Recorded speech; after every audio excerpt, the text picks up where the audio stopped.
네, 채널A 기자와 검사장 간의 이른바 검언 유착 의혹 사건. 대검이 전문 수사 자문단을 소집하기로 했다는 소식 어제 전해드리면서 MBC 장인수 기자와 인터뷰를 가졌는데요. 이 사건 관련해서 여러 차례 고발을 했던 곳이 있습니다. 민주언론 시민연합, 줄여서 민언연이라고 부르는 곳인데요. 이 민언연이 윤석열 검찰총장과 대검은 검언 유착 의혹 수사를 방해 말라라는 성명서를 어제 발표를 했습니다. 오늘 아침에는 의견서를 법무부 대검 그다음에 수사를 하고 있는 서울중앙지검에 제출할 예정이라고 하는데요. 무엇이 문제라고 보는지 이분을 스튜디오로 직접 모시고 한번 이야기 나눠보도록 하겠습니다. 민언연의 신미 사무처장 모셨습니다. 어서 오세요. 네, 안녕하세요. 네, 일단 어제 성명서 내용부터 좀 추려주세요. 어떤 내용입니까? 성명서 내용은 일단 지금 이번에 전문 수사 자문단, 네. 줄여서 자문단인데요. 네. 자문단 소집을 대검이 했고 사실상은 오늘자 보도에서 밝혀졌는데 대검 회의에서 결정된 게 아니라 윤석열 총장이 밀어붙였다. 네. 네, 이렇게 밝혀졌는데 예. 이 소집 자체가 저희는 법적 근거가 없다. 예. 저희로서는 위법하다 이렇게 생각을 하고요. 잠깐만요. 법적 위법하다라고까지 보십니까? 네, 저희는 위법성이 있다. 어떤 점에서 그렇게 보세요? 봅니다. 아니 법을 다루는 검찰에서 내린 결정인데 위법하다고 보십니까? 네, 원래 이게 그 검찰의 지휘부와 네. 이게 수사팀이 의견이 갈릴 경우 이제 총장이 소집을 해서 내 외부 전문가의 의견을 듣는 일종의 자문기구인데 소집을 하는 거는 검찰총장이지만 건의를 할 수 있는 거는 수사팀 또는 각 지역의 인권 감찰관 네. 이렇게 되는데요. 이번에 소집을 한 거는 유례 없이 피의자인 이동재 기자의 변호인이 하셨습니다. 예, 그리고 그것도 이게 요청 건의가 아니라 진정서를 낸 건데요. 네, 이례적으로 닷새 만에 전격 수용을 했거든요. 예. 그래서 저희는 이게 소집 요청 권한도 없는 피의자의 요청을 대검이 어떤 근거로 이렇게 신속하게 이례적으로 수용을 했느냐. 네. 예, 그 배경에 의구심을 갖고 있고, 예. 그래서 저희는 이게 근거 없는 소집 요청에 응한 거 아니냐 이렇게 보고 있습니다. 일단은 그 소집 요청을 할 자격이 없는 쪽에서 요청을 했고, 네. 그걸 또 정광석화 같이 받아들였다. 네. 이 두 가지 문제가 있다는 지금 지적이신 거고요. 네. 근데 성명 내용 중에 전관이후 특혜가 의심된다는 대목이 있습니까? 이게 네. 무슨 이야기예요? 지금 이동재 기자의 변호인인 주진우 변호사, 네. 예, 이분이 이력이 아주 특이한데요. 네. 예, 많은 분들이 그 박근혜 정권 시절에 청와대 실세 수석하면 아마 우병우 수석 다 기억을 하실 그렇죠. 겁니다. 예, 왕수석이라고 불렸어요. 네, 예. 이 주진우 변호사가 바로 우병우 전 민정수석의 측근으로 그 우병우 민정수석이 민정비서관 시절부터 예. 2014년 8월부터 2017년 2월까지 네, 청와대 민정수석실의 행정관으로 근무를 하는데요. 예. 그 2월에 나올 때가 박근혜 전 대통령 탄핵 직전까지 청와대에서 근무를 했습니다. 그래서 한 4년을 근무를 했는데요. 예. 사표를 내고 나서 또 바로 검찰로 복귀를 합니다. 예. 근데 오랜 동안 검찰에서 청와대로 예전에 파견을 하면서 이게 이제 검찰이 정치적 중립성을 훼손한다 해서 보통 사표 내고 갔죠. 네. 예. 90년대 이제 그게 금지가 됐는데 그러다 사표 보니까 꼼수로 나온 게 사표 내고 가고 사표 내고 돌아오고 그럼 다시 복직하고 네. 이렇게. 예, 그랬죠. 박근혜 정부 때 그런 검사가 10명이 있었는데 그중에 한 명이었거든요. 예. 그래서 이분이 또 검찰로 복귀를 해서 무엇을 하시냐면요. 그 문재인 정부 들어서자마자 청와대 압수수색이 2번이 있었습니다. 네. 네. 그 압수수색을 주도하고 지휘한 부장검사였습니다. 그때 압수수색 혹시 환경부 블랙리스트 그 얘기하는 건가요? 환경부 블랙리스트하고요. 네. 그다음에 그 특감반에 민간인 사찰로 김태우가 제기한 거였죠. 예, 예. 그래서 그 수사를 했는데 환경부 블랙리스트 같은 경우는 다 그게 또 기각이 됐죠. 네. 그러고 나서 2019년 지난해죠. 이분이 이른바 자천성 인사로 해서 네. 안동지청장으로 발령이 납니다. 예. 그리고는 바로 옷을 벗었죠. 그리고 2019년 8월에 검사를 그만뒀으니까 아직 채 1년이 안 됐는데 네. 채 1년이 안 된 이분이 채널A 이동재 기자가 이제 사건이 터지고 나서 바로 변호인을 선임을 하는데 주진호 변호사를 선임했다라고 네. 해서 언론계에서도 좀 관심이 됐습니다. 이른바 예전에 실세였고 잘 나가는 검사였고 네. 또 지금의 정권하고는 또 척을 졌던 변호사였고 그러니까요. 네, 그런 변호사를 선임을 했다 해서 무슨 배경이 있을까 이렇게 했는데. 근데 그렇게 놓고 본다면 현 정권이나 현재 어떤 검찰하고 친하다라는 보장은 없고 그러면 정관예우로까지 연결할 수 있느냐는 좀 약간 다른 얘기도 나올 수 있을 것 같은데. 근데 이제 정관예우라는 게 현 정권하고 뭐 친하다는 게 아니라 검찰 안에서의 검찰과의 관계잖아요. 그래서 이미 이분이 이제 검찰에서 고위직을 지냈고 지금 이번에 이제 이 수사를 하면서 일선 수사팀인 서울지검과 그다음에 검찰 그 지휘부인 대검하고 지금 입장이 엇갈리면서 대검이 지금 수사에 제동을 걸고 있는 상황인데 아무래도 이 제동을 거는 대검과 또 이제 아직 옷을 벗은 지 1년도 안 되는 주진우 변호사의 영향이 있지 않았겠나라는 저희는 이제 의심을 하면서 일부 보도에 따르면 윤석열 라인의 특수통 출신이다 뭐 이런 보도도 있다라는. 그렇죠. 네. 뭐 그래서 이게 이른바 이 검찰의 오랜 관행이고 이 적폐로 지적되는 정관예우의 특혜 또는 그 배후가 작용한 게 아닌가. 네. 그렇지 않으면 이렇게 소집 권한도 요청 권한도 없는 피의자의 요청을 대검이 이렇게 정광석화처럼 수용을 해서 이례적으로 또 이 비상식적으로 지금 진행이 되고 있는 검찰 수사를 일선 수사를 이렇게 막는 일이 벌어지고 있을까 이렇게 저희는 의심을 하는 알겠습니다. 거죠. 네. 일단 이제 의심이라는 점을 이제 간과 말씀을 해주셨고요. 지금 이 수사 진행 상황 관련해서 일단 고발인 조사 받았죠, 민원연에서. 1차 받았습니다. 저희가 고발을 2번을 했습니다. 1차가 4월 7일 날 했고요. 고발하고 나서 4월 21일.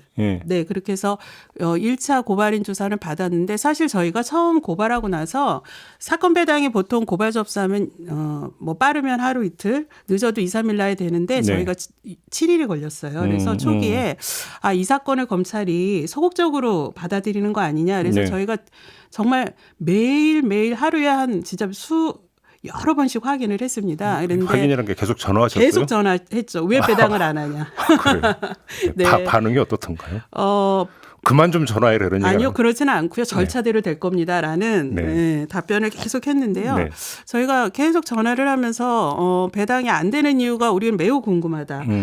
지속적으로 물었습니다. 그러다 보니까 이제 기자들의 취재도 많아서 일주일 만에 배당이 되면서 서울지검에서 이례적으로 이 사건 배당에 대한 문자 안내를 합니다. 너무 문의가 많아. 기자들한테? 네. 형사 일부로 배당이 됐다. 그리고 지연이 된 부분에 있어서는 워낙 관심이 크고 중요한 사안이라 내부에서 검토와 협의에 시간이 걸렸다. 이렇게 해서 저희가 이제 초기부터 이 사건을 예의주시하면서 봤는데요. 저희가 그 고발인 자격으로는 21일 날 출석을 했고 출석해서 저희가 요구한 건 2가지였습니다. 채널A 기자의 개인의 일탈이 아니니 윗선이 분명히 개입된 조직적인 우린 범죄로 본다. 그거에 대한 수사를 적극적으로 해달라. 그리고 당시에 저희가 성명불상의 검사, 지금은 한동훈 검사장이지만 성명불상의 검사를 같이 고발을 했는데 이 성명불상의 검사에 대한 좀 조속한 특정을 좀 해달라. 수사를 통해서 이제 어제 오늘 이제 그 다른 언론들이 한동훈 검사장이라고 이제 실명을 이제 박아서 보도를 하기 시작을 하대요. 아니 왜냐하면 본인이 지금 6월 17일 날 본인은 피해자다라고 하면서 본인이 실명으로 입장문을 내놨죠. 직접 입장문을 냈기 때문에 이제 언론들도 아마 실명으로 쓸 겁니다. 근데 지금 제가 이제 고발인 조사를 받았냐고 여쭤본 이유가 뭐냐면 고발인 조사를 받다 보면 수사팀이 어디까지 수사를 했는지 그다음에 수사 의지가 있는 건지 이제 이른바 감과 촉이라고 하는 게 오게 마련이지 않습니까? 그걸 여쭤보려고 한 건데요. 초기에는 사실 저희는 이게 수사 의지가 있는 건지 없는 건지 가늠이 안 됐습니다. 일단 배당도 좀 다소 늦었고 배당 직후에 저희가 바로 부를 줄 알았는데 그것도 좀 시간이 2주 정도 소요됐고 그러나 또 갔을 때 저희에게 뭐 질문하거나 참조 자료 요청하는 거는 또 그렇게 부정적이지 않았고 그래서 저희가 이제 반반이었어요. 뭐 가늠하기는 어려웠었는데 근데 이제 2달간 수사 결과가 직접적으로 저희가 알기도 어렵지만 이게 고발인 당사자지만 알기도 어렵지만 진척되는 게 없어서 네. 이게 물 건너가는 게 아닌가. 또 그 과정에 채널의 압수수색이 예. 너무나 이제 물증에 대한 확보 없이 빈손으로 갔다라는 것 때문에 우려가 사실 많이 갖고 있었고요. 예. 네. 그래서 2차 고발까지 저희가 하게 됐습니다. 그런데 지금 어제 그제 계속 나오고 있는 보도에 따르면 대검과 일선 수사팀과의 의견이 좀 갈리는 것으로 네. 지금 이렇게 나오고 있지 네. 않습니까? 그다음에 어제 장인수 기자 같은 경우도 본인도 처음에는 좀 수사 의지가 별로 없는 것으로 봤는데 네.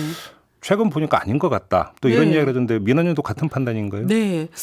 저희가 사실 2월 15일 날 윗선도 이번에 이제 부장까지 개입됐다고 채널A가 스스로 인정한 네. 사회부 차장 부장 그리고 백승호 기자 네. 예, 같이 처음부터 취재한 걸로 알려지고 이번에 결정적 녹음 파일이 네. 발견된 3명을 저희가 추가 고발한 것도 검찰의 수사 속도가 너무 좀 안 나는 거 아닌가 이렇게 예. 생각을 했는데 예.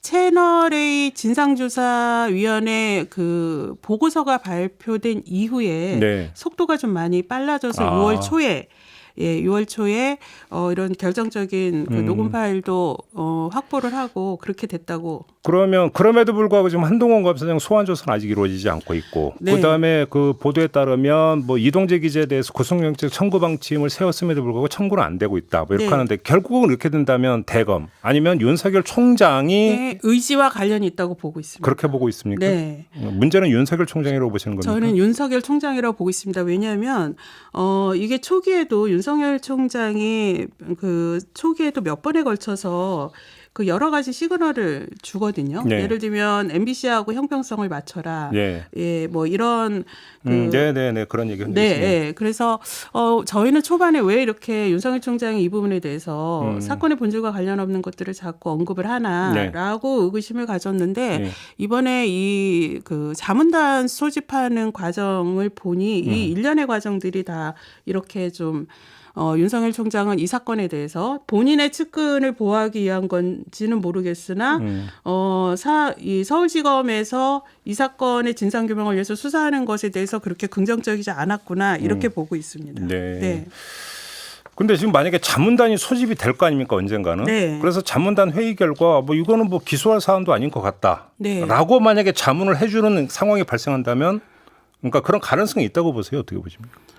지금 자문단 구성 위촉을 총장이 하게 돼 있습니다. 네. 그러니까 총장의 영향력 있는 사람들로 구성될 우려가 크죠. 예. 물론 지금 수사팀에서도 추천을 할 수는 있지만 위촉 권한이 총장에게 권한이 있는 상황에서 또 그 규정도 지금 비공개로 돼 있고요. 네. 절차도. 예. 만약에 이게 지금 대검과 윤석열 총장의 의지가 반영된 인사들로 구성이 됐을 때 지금 우려하시는 그런 결과가 나올 수도 있다는 걱정을 하고 있습니다. 알겠습니다. 마지막으로 지금 조선일보가 먼저 보도했고 한겨레가 이제 그 다음에 전혀 다른 내용을 보도를 해서 이제 보도가 엇갈리고 있는 게 있지 않습니까? 네. 검사장과 채널A 기자 2명 간의 이른바 대화 녹취록. 네. 이 맥락이 뭐고 진실이 뭐냐고 좀 엇갈리는 것 같은데 민원연은 어떻게 파악하고 있어요? 일단 저희는 이게 지금 같은 내용인데 네. 결국은 같은 녹취 파일을 두고 조선일보하고 한겨레가 이제 서로 다른 보도를 네, 하고 있는데 그렇죠. 지금 기자들이 이 녹취 파일을 확보하려고 아주 열심히 예. 그래서 한겨레에 이제 어제 저도 전화를 해봤습니다. 예. 혹시 녹취 파일을 갖고 썼냐 했더니 아니라고. 네. 네. 갖고 있어도 그냥 취재만 예. 해갖고 쓴 거군요. 네, 예. 네, 했는데 사실 이렇게 상반된 보도가 나오는 건 결국은 이게 녹취 파일 전반을 취재를 해서 썼는지 부분만 했는지 모르지만 네. 조선일보 보도에 대해서는 지금 수사를 하고는 서울중앙지검이 직접 공개 반박을 할 정도로 왜곡과 지금 호도 네. 그다음에 일부만 지금 하고 있다 이렇게 하는데 이거는 결국은 저희가 제2의 검언유착이다 저희는 이렇게 보는데요. 네. 피의사실 공표 그리고 특정 언론과 검찰의 이 사실 흘리기를 통한 검찰이 특히 이 대검이 이번 사안을 유리하게 가져가기 위해서 정보를 흘리는 거 아니냐 이런 의심을 저희는 강하게 보고 있습니다. 아, 그러면 검찰 쪽에서 지금 녹취 내용 일부를 흘린 거다 이렇게 보고 계십니까? 저희는 그렇게 의심을 하고요. 네. 이것에 대해서 피의사실 공표냐, 지금 그리고 대검이 공보준칙도 지금 마련해서 하고 있는데 이 부분에 대해서 만약에 혐의가 있다, 예. 정황이 있다면 저희는 법무부에 이 사실에 대한 감찰도 요구할 계획입니다. 알겠습니다. 이건 좀 네. 확인이 필요한 사항이다. 네. 요즘만 좀 확인을 하겠습니다. 자, 오늘 말씀 여기까지 듣죠. 고맙습니다. 네. 지금까지 민원연의 신미희 사무처장이었습니다.